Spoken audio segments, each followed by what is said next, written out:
Teman-teman, hari ini aku akan menceritakan tentang legenda Pugandring. Pugandring merupakan cerita legenda yang berasal dari Jawa Timur, lebih tepatnya dari Malang. Dan yang pasti cerita yang menarik. Ini merupakan ceritanya. Diawali pada masa ketika kerajaan-kerajaan besar berdiri di tanah Jawa. Hiduplah seorang pusakti bernama Empu Gandring. Ia dikenal sebagai pembuat pusaka yang tak tertandingi. Setiap keris yang ia buat bukan sekedar senjata, melainkan karya penuh kesaktian, ditempa dengan ilmu dan doa yang membuatnya memiliki kekuatan yang luar biasa. Di sebuah bengkel sederhana yang dipenuhi bara api dan suara dentingan logam, Empu Gandring mengabadikan dirinya untuk menciptakan senjata-senjata terbaik. Tidak ada seorang pun yang meragukan kemampuannya, dan ia dihormati oleh banyak orang, mulai dari rakyat biasa hingga para penguasa. Namun, sebuah pertemuan dengan seorang pemuda ambisius mengubah takdirnya selamanya. Ambisi Ken Arok. Pada suatu hari, datanglah seorang lelaki bernama Ken Arok. Ia adalah seorang prajurit yang memiliki cita-cita tinggi, tidak puas hanya menjadi seorang bawahan. Ia menginginkan kekuasaan.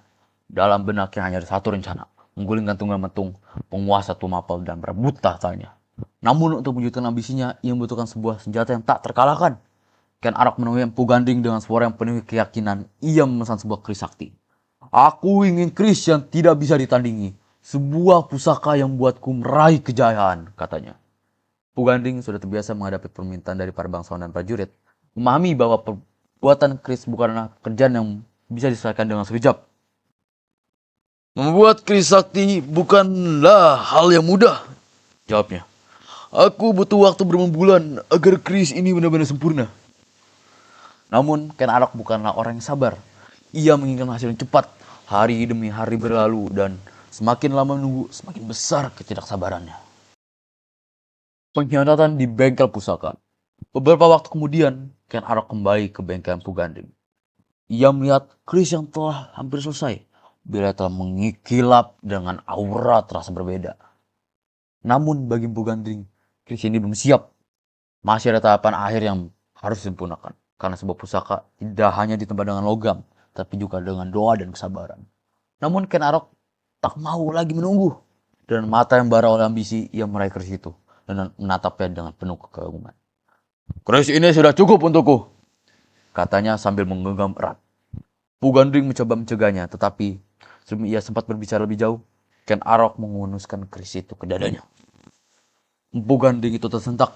Darah mengalir dari tubuhnya. Tetapi sebelum menghembuskan nafas terakhirnya, ia menatap Ken Arok dengan mata penuh dendam. Dan mengucapkan kata-kata yang kelak akan menghantui sejarah. Keris ini akan bawa kehancuran. Kau dan keturunanmu akan mati di tangannya. 7 nyawa akan melayang karena pusaka ini. Setelah berkata demikian, Puganding menghembuskan nafas terakhir. Ken Arok hanya tersenyum. Ia menganggap kutukan ini tak lebih dari ucapan seorang lelaki yang marah karena dibunuh. Tanpa ragu, ia membawa keris itu dan melanjutkan rencananya. Kutukan yang menjadi nyata. Dengan keris Pugandring di tangannya, Ken Arok membunuh Tunggul Metung. Setelah kematian penguasa Tumapel itu, ia menikahi Ken Dedes dan mengambil alih kekuasaan. Mimpinya menjadi nyata. Ia sekarang bukan lagi prajurit biasa, tetapi penguasa baru Tumapel. Namun, kutukan Pugandring mulai menunjukkan kekuatannya.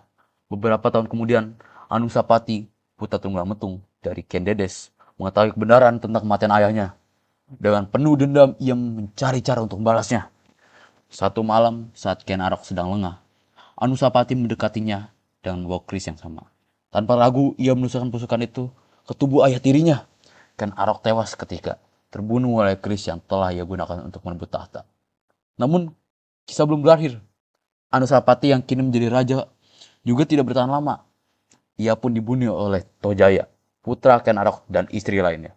Dengan keris yang sama, tak lama setelah itu Tojaya juga mengalami nasib yang sama.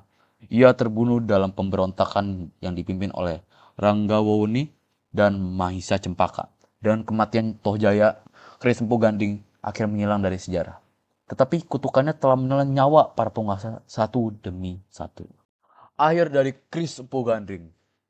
Tak ada seorang pun yang tahu di mana keris itu berada setelahnya.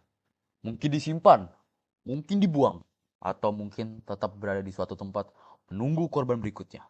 Yang pasti, legenda tentang keris ini terus diceritakan dari generasi ke generasi, menjadi simbol dari keserakahan, pengkhianatan, dan kutukan yang tak bisa dihindari. Empu Gandring telah tiada, tetapi kutukannya terus hidup. Apa yang ia ciptakan dengan tangannya sendiri telah menjadi alat yang membawa kehancuran bagi mereka yang menginginkannya. Dan dengan itu, namanya tetap abadi dalam sejarah. Sebagai empu yang menciptakan keris paling terkutuk di tanah Jawa. Gimana teman-teman? Menarik bukan ceritanya? Semoga kalian bisa mendapatkan hikmahnya dari cerita Empu Gandring. Ya kalau misalnya kalian tuh harus lebih bersabar dan jangan mikirkan kekuasaan saja. Semoga kalian menjadi orang yang baik, jadi orang yang baik, tidak boleh jahat. Terima kasih sudah menonton videonya.